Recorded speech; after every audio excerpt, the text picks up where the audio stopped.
Hey YouTube, Turtleags here, bringing you another AFK journey video. And chat, you guys can say hi. We are live on twitch.tv/Turtleags if you viewers would like to join us at a future date. But as per usual, I always like to have the most up-to-date information and strategies on the most current Dream Realm bosses. We do face the Lone Gaze again. I do want to emphasize that we are on epic mode, which is I think one tier away from endless mode. So this Lone Gaze does hit harder, which does mean that we need Coco in our team. Pierogies. Yes, I unfortunately did not get pierogies today. I'll get it tomorrow. But anyways, as per usual, we'll go over Lone Gaze's kit first. Then we'll go over what, from my playtesting, is the strongest team for the Lone Gaze. Remember to cut down on carb intake. Okay, yeah, that's a good reminder for myself. Carbs are life, no. Yeah, so as per usual, I'll go over Lone Gaze's kit first, then the optimal team, and then some free-to-play options.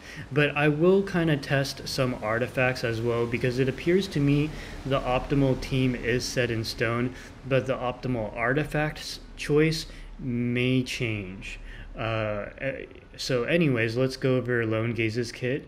So I think by now most of you know how he functions.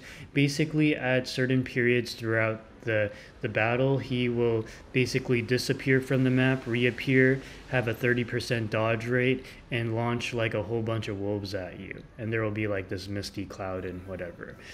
So it's very important that you have some sort of damage mitigator like Coco in this case to keep your crew alive, because when any of your party members die, for every enemy defeated, he gains an extra 20 haste and extra 20% physical and magic defense. So anytime one of your units die, he gets stronger and takes less damage, which leads to a lower than optimal final score. So it's in your best interest to have a team that can, where all 5 of your team members survive until the very end in order to achieve an optimal score, both offensively, and also just surviving defensively.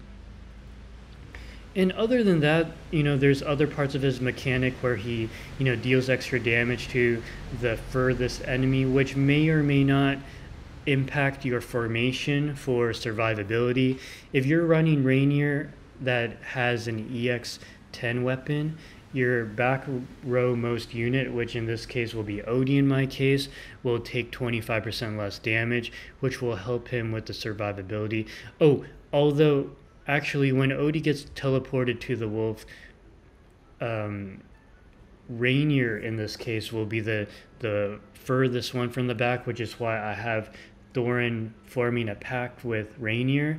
That way Thorin takes half of the damage that Rainier takes, thus keeping Rainier alive. So that's the reason why Thorin is very good in this match as well, because Thorin at Mythic Plus does have that damage mitigating capability. And then from there, I do think that the faction bonus is especially important in epic mode against Lone Gaze, especially if you're where I am now, which is resonance level 321, which I think is fairly high for someone at the time of this recording. Anyways, without further ado, and then running the evocation spell, which I believe this is the best in slot. I am going to try the Cascade spell to see if there's more damage done by my team. This was something suggested to me by one of my viewers. So we'll go ahead and try it out. As you can see here, any sort of damage mitigating capability like what Coco just did is going to really help.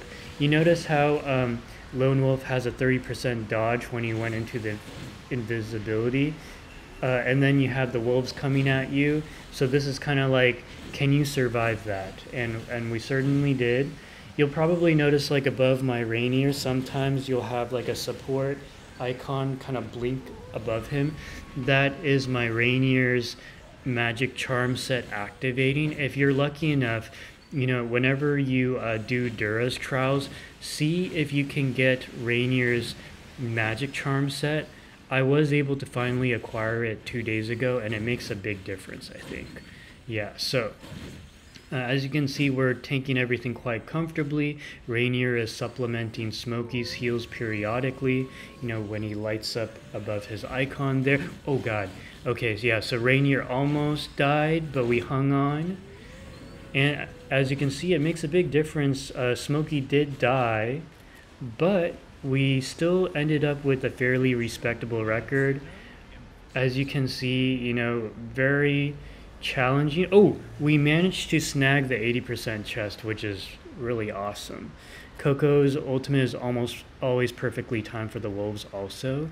Yes, and Brownie does make a very good point. By the way, Brownie is also a content creator who I've been following as well, so definitely check out his videos. And as you can see, the final score here, Odie put in quite a bit of work, as you can see. So awesome. Yeah, so that is the optimal team. I have absolutely, Brownie, absolutely. I have tried other combinations, but I'm not going to waste your time testing out suboptimal teams. If any of you viewers feel like there's a team you want to test out, you're welcome to join my live streams, and we can test them out during my kind of like my pre-recording testing at the daily reset. But okay, so now that we've tried that, let's try a different spell, see if perhaps the Cascade spell helps any. Now, the advantage to the Cascade spell is the additional 17.6% HP, the extra haste to get our Coco's ult off sooner, and also extra attack. And it also provides energy at the beginning of the battle and dispels all debuffs when energy is fully charged. This is for the backmost unit, which will in this case be Odie. So let's see if perhaps this increases Odie's damage output more than the evocation spell. Let's give it a try. So this is kind of playtesting. I actually don't know what the end result will be.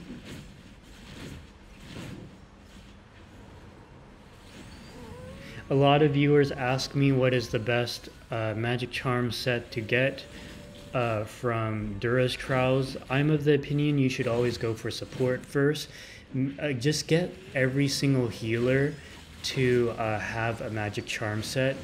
And by the way, both my Coco and my Rainier have the charm set, so they're both healing as well with their charm set. So that just really helps with survivability.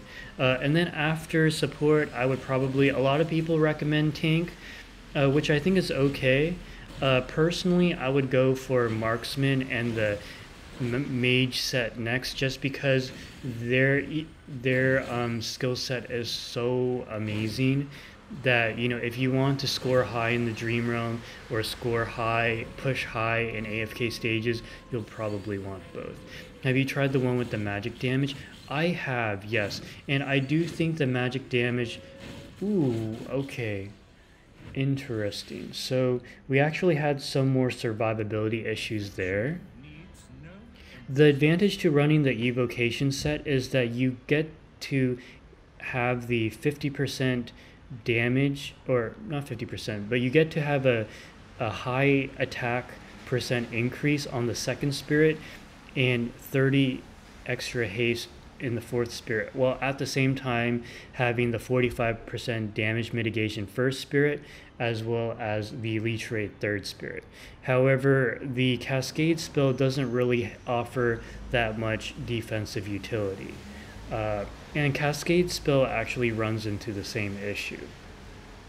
We did try Cascade spell before, but I did have better success with the evocation spell.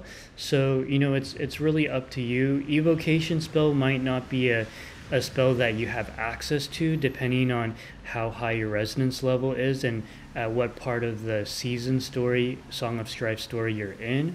If you don't have evocation spell, Crescent spell can be an excellent alternative. Is this the same Brownie that wants to use a Star Swordsman Mockman for the Lone Gaze boss. Ooh, I'm not really sure. I mean, some people have told me that the sword spell actually can still be useful on a magic team because it offers like 32% physical and magic defense. That's an Idle Heroes joke. Yeah, so now we're gonna try a free-to-play team. So assuming you don't have Rainier, I presume you have everyone else. The rest of these are very accessible units. I would probably go with I would actually go with Cassidy. I would go with Cassidy and still run the evocation spell. The nice thing about Cassidy is that she is able to bless your units. Oh, and she also has additional synergy with the Crescent spell. Although I'm going to go evocation spell, I still think this is the best one for this particular fight. So this would be the free-to-play option that I recommend. If you don't have Cassidy, then you could probably go Shakir, which gives you additional options because the problem with running Cassidy here is that your faction bonus does lower one, so it may be in your best interest to go Shakir instead. I can run both options just so you see the difference. I'm just going to stick with evocation spell just because I don't want too much variability, and the evocation spell I believe is the best balance of offense and defense. I use Ceci in this spot, or Vala if I'm close to killing the boss, so she goes sword spell mode. Gotcha. Now the problem with not going Rainier is that you do lose out on the 25% damage mitigation for Odie. As you can see, Odie died right away. So it actually did jog my memory here where there isn't really much of an alternative for Rainier EX10. Yeah, so we lost our main DPS 35-40 seconds into the fight. Yeah, and as you can see, because Odie died, so he had an extra 20 haste, and I believe this is stacking, by the way. Yeah, so our team's not going to last for much longer. So that's the Rainier difference. So unfortunately for the Lone Gaze fight, you do need Rainier. I think it's very difficult. You need Rainier EX10. Yeah, so as you can see, we dipped from 80% to 57.6%. Yeah, so anyways, with Cecia, you have a 3+2 bonus. Gotcha. Yeah, I mean, the damage mitigation that we lost from Rainier, from taking Rainier out, makes a huge difference. Yeah, but we'll try what the viewer suggested with Cecia. Let's see if survivability is any better. We lost the faction bonus and we lost the Rainier damage mitigation there. So it's kind of a problem. And Odie is not the tankiest unit. This trash team still did better than my Rainier team. Oh really?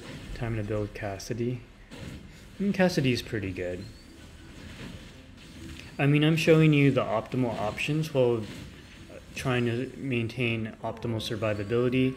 It does appear that we stabilized there, so I think B4's suggestion was quite good. So it looks to me that the Cecia option alternative, free-to-play alternative, may be better than the Cassidy alternative, mainly due to the faction bonus being so critical here. But Odie did still die with 20 seconds remaining, and here it's going to kind of snowball because he'll be hitting harder now. Yeah, so Cecia died. So now the wolf is going to hit even harder. I mean, yeah. Okay, so not bad, actually better, 73.3%. I'm doing 51% damage with the meta team. Nice. So anyways, that pretty much wraps it up for this video. I didn't want it to be too long, and I'm sorry I forgot to show the Cassidy, finish. I mean, obviously that was RIP, so the data, not very helpful here, but Anyways, Rainier is king, so anyone who asks me, hey, is it okay to skip Rainier for the next Celestial Hypogene? I don't think it's really worth it unless you're, willing to give up top spots for another, I don't know how long. But anyways, I hope that was informative. If you have any questions, you can leave a comment in the comment section below, and I will see you in the next video.